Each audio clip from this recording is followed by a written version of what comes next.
मैं एक बड़ा हो गया एक सक्सेसफुल ई कॉमर्स स्टार्टअप करना चाहता हूँ और उसको बहुत आगे ले जाना चाहता हूँ। अभी तो मेरा एम है जो मैं पता था, लेकिन क्या बोलते हैं, रात रात को स्टडीज़ करने की वजह से दोनों बैलेंस हो पाए। बार बार बोलता जा रहे थे कि हमारे दादाजी ने मोटिवेट किया। ऐसा क्या मोटिवेट किया आपने कि बच्चे शानदार नंबर लेके आ गए? साथियों नमस्कार, मैं आपका दोस्त प्रहलाद शर्मा। आप देख रहे हैं पिंक सिटी टाइम्स। साथियों, इस समय हमारी मौजूदगी बदहाल में, और यहाँ पर जो बच्चे हैं 3 बच्चे हमारे साथ मौजूद हैं। सीबीएसई की परीक्षा में इन्होंने एक बढ़िया मुकाम हासिल किया है। दोस्तों, बात नंबर्स की नहीं है, बात है इनके धैर्य की, इनके अनुशासन की और इनके मेहनत की और लगन की। तो हम बात करते हैं। सबसे पहले क्या नाम भैया? अथर्व गुप्ता। अथर्व गुप्ता, क्या परसेंटेज है?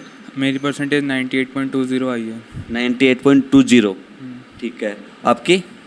नाम यशवर्धन गुप्ता, परसेंटेज 97.8। 97.8। यशवर्धन, आपकी बेटा? नाम प्रियदर्शनी गुप्ता, परसेंटेज 95.2।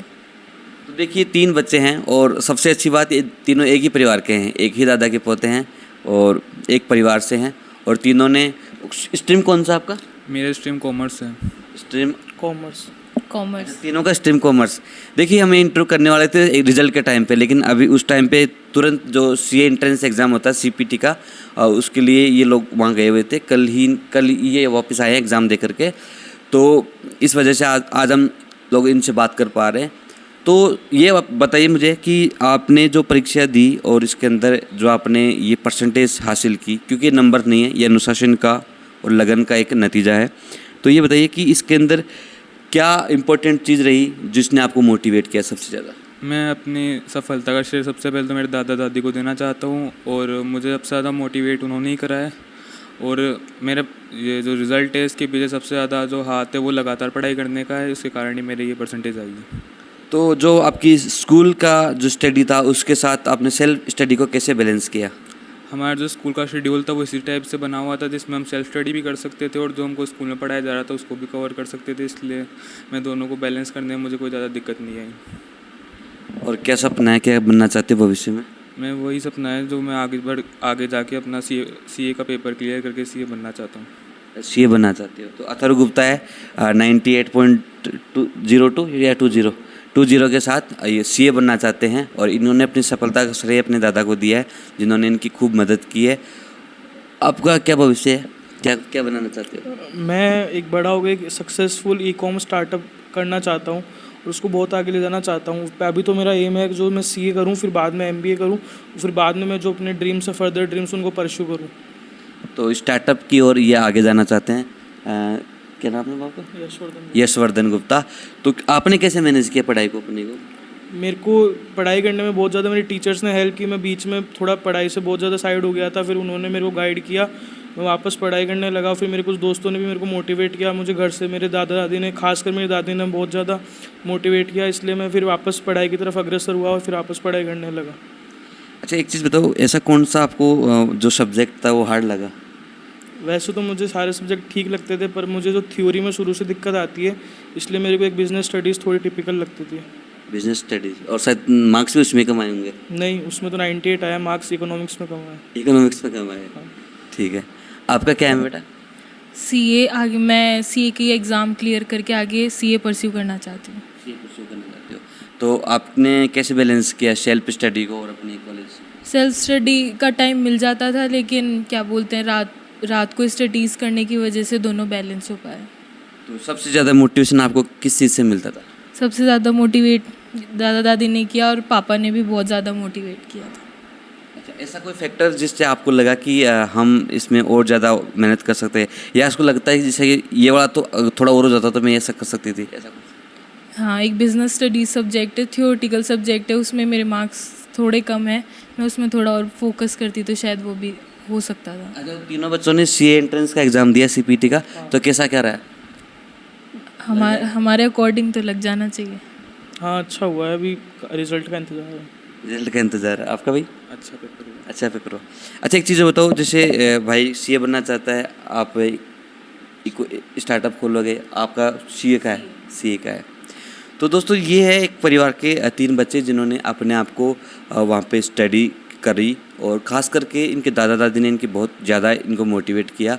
और कहीं ना कहीं जैसे ये बीच में ये स्टडी में थोड़ा आउट हो गया था, इसके जो टीचर्स थे उन्होंने उसको मोटिवेट किया, उन्होंने उसको समझाया और फिर इनके दादा दादी ने इनको सपोर्ट किया और आज ये यहाँ पे अच्छी सफलता के साथ हमारे साथ यहाँ पे मौजूद है। धन्यवाद।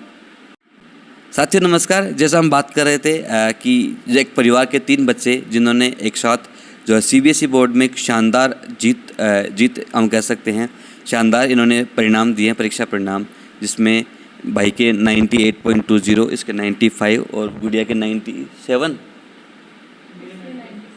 तो उसके 97, आपके 95। 3 बच्चे हैं और तीनों ने अपने अपने एम बताए। हमारे साथ मौजूद हैं इनके दादाजी, क्योंकि तीनों बच्चों ने बताया कि हमारे को मोटिवेट सबसे ज़्यादा दादाजी ने किया। तो स्वागत है आपका। धन्यवाद धन्यवाद। क्या नाम? मेरा नाम सुरेश गुप्ता। तो ये बताइए कि 3 बच्चे लगातार ये बार बार बोलता जा रहे थे कि हमारे दादाजी ने मोटिवेट किया। ऐसा क्या मोटिवेट किया आपने कि बच्चे शानदार नंबर लेकर आ गए? देखिए, व्यापारिक पृष्ठभूमि से हमारा परिवार है और हमारे बच्चे यहाँ ग्रामीण पृष्ठभूमि में पढ़ते हुए इन्होंने मैट्रिक बोर्ड में भी अच्छी परसेंटेज हासिल करी। ये यहीं स्थानीय स्कूल जीनियस पब्लिक स्कूल में पढ़ रहे थे, तो इन्होंने यहाँ भी टॉप 10 में अपना स्थान बनाया। फिर हमने इनको आगे की पढ़ाई के लिए सीकर प्रिंस एजू हब में एडमिशन करवाया और वहाँ इनको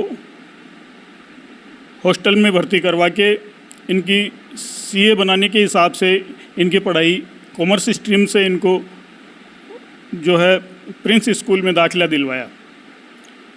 बच्चों ने शुरू से ही, स्कूल प्रशासन का भी यही मत रहा कि तुम्हारे बच्चे अच्छे हैं और अच्छा सीख रहे हैं और आगे जाके अच्छा करेंगे और CBSE बोर्ड में स्कूल का नाम रोशन करेंगे। इसी परिप्रेक्ष्य में बच्चों ने CBSE बोर्ड परीक्षा में स्कूल के टॉप 10 बच्चों में रहे और बेटे अथर्व ने तो CBSE बोर्ड में इंडिया 9th रैंक हासिल करी। All India 9th rank. Yes. और बेटे यशवर्धन ने और बेटी प्रियादर्शनी ने भी बहुत अच्छा प्रदर्शन किया। हम इनकी मेहनत से बहुत ज़्यादा संतुष्ट हैं। और तो ये जानना चाह रहे कि वो कैसा मोटिवेशन क्या था कि मतलब यहाँ तक जंप हो गया? मोटिवेशन तो यही कि हम बच्चों को यही कहते रहे कि बेटा जो भी करना है उसमें अपना बेस्ट करना है और अपना 100% देना है। ऐसा नहीं कि जिस उद्देश्य के लिए हमने तुमको सीकर भेजा है तो ऐसा नहीं हो कि तुम्हारी परसेंटेज कुछ कम रहे और हमें लगे कि जैसा तुमको करना चाहिए था वैसा तुम नहीं कर पाए। लेकिन हमारी उम्मीदों के अनुरूप बच्चों ने अच्छी कोशिश करी और अच्छी परसेंटेज हासिल करी। तो ये थे इन बच्चों के दादाजी, जिन्होंने बताया कि किस प्रकार से इन्होंने मोटिवेट किया और ग्रामीण पृष्ठभूमि में पढ़ाई करने के बावजूद इन बच्चों ने, जैसे इस बच्चे ने ऑल इंडिया 9th रैंक और बाकी दोनों बच्चों ने भी अच्छी खासी रैंक वहाँ पे हासिल की है। तो ये एक सीखने वाली चीज़ है। साथियों मैं एक चीज़ और बोलूँगा, जिन बच्चों ने अभी साल कम जिनके अंक आए हैं उनको मायूस होने की आवश्यकता नहीं है। ज़िंदगी बहुत बड़ी है और यहाँ थमती नहीं है। जिन बच्चों ने अच्छे अंक हासिल किए वो और आगे मेहनत करें और अपने अपने जो सपने हैं उनको रचे, और साथ में जिन बच्चों के कम अंक आए हैं वो मायूस ना हो, वो एक बार फिर से मेहनत करें और आगे अपनी पढ़ाई को अनुरूप जारी रखें। बहुत बहुत धन्यवाद।